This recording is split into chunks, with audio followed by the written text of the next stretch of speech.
coffee on Korriban.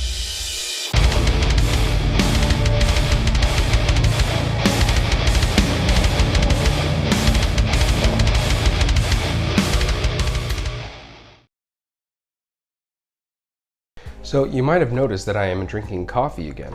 I'm coming out of my sickness. I still sound pretty sick, but I feel much better, which is awesome. So I've moved on from the tea and I'm back now into the coffee. This is a like a Hawaiian Kona. I don't know if it's actually Kona.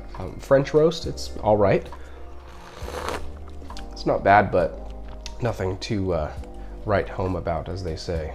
Today's going to be a shorter episode. I just wanted to talk about The Bad Batch. Episode 7 that just came out, and oh boy. So I think other than the pilot, this is the biggest episode so far. Obviously the biggest thing that happened is Wrecker executed Order 66. Scary, and I said this in my last video about predictions for The Bad Batch, that I think if Wrecker turns, he's just going to be unstoppable, kind of like a mindless machine. And that's exactly what he was. It was scary. There was a lot of like horror film vibes with this episode, with the like scary rats and stuff. But it was really scary and terrifying, and the music added to that, and just Wrecker slow walking. He's giant, really imposing figure, walking down the hallway, chasing Omega, and their dynamic is really, really cool. I like Omega's character. I've liked Omega's character from the beginning, but I think as we progress, I'm just really seeing more details about her character that I really like that are coming out. It's really cool, and especially the dynamic of her character with Wrecker, because Wrecker is not very intelligent. I guess we would say his character archetype is, but he's very soft and very gentle with how he treats Omega. He had his stuffed animal, Lula, so we kind of get that side of him. But the fact that they have their tradition of going and eating space popcorn, I forgot what it's called. It's a really cool uncle and niece dynamic, as probably many of you figured. We all thought going in that it would be Hunter as the father figure and Omega as the daughter, and I really like that they're not making it just about that, because then people would argue that it's just a copy of The Mandalorian, which the show is not. It's its own thing. It's really cool.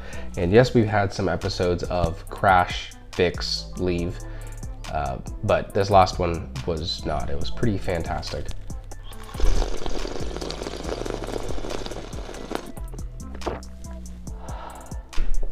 And obviously we saw Rex again, which is really cool. He looks worn. I don't know what he's seen in the last week, 2, 3 weeks, a month. I don't know how long it's been at this point since Order 66. There's been a time jump, but we don't know exactly how long it's been. But Rex does not look good. It looks like he has been just barely surviving, trying to stay low, and it seems like he can't really come to grips with everything that's happened. And I wouldn't be able to either, honestly, if my brothers, my friends, turned against me, tried to kill me, and then all died in front of me, and I was the only one who survived. Can you imagine? You have the survivor's guilt, you have the how can I have stopped this, I should have listened to Fives, that kind of stuff. It's just, that's got to be brutal.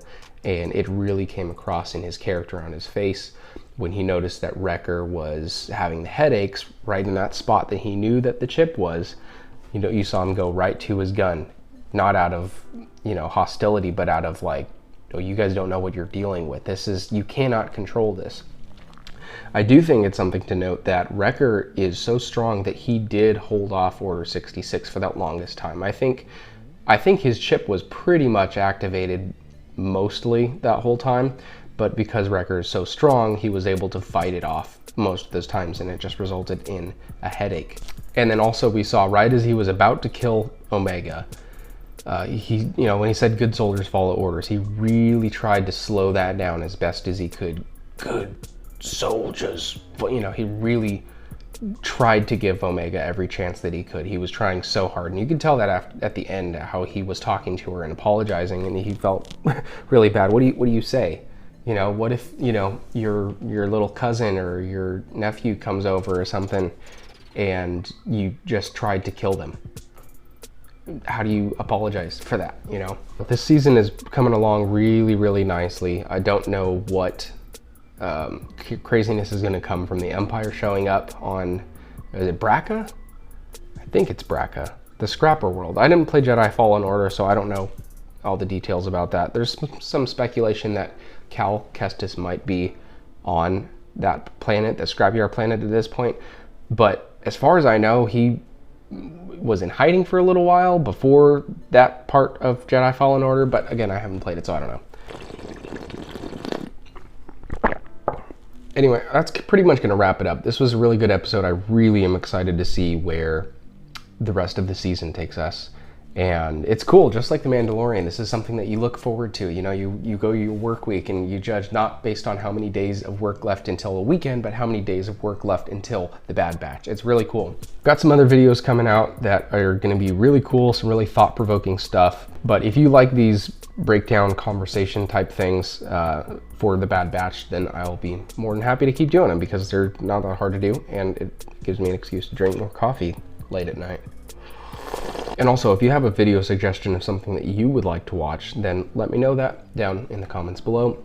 And if you've made it this far, sincerely, thank you so much for coming this far in my video and giving me your attention. I'm not getting that many views on these, but again, I don't make videos for anyone but myself because I enjoy it. And if other people find my content fun and entertaining for them, then that is a win in my book. That's all I'm concerned with. So I hope you have a good rest of your day, and I'll see you somewhere in the galaxy, I guess.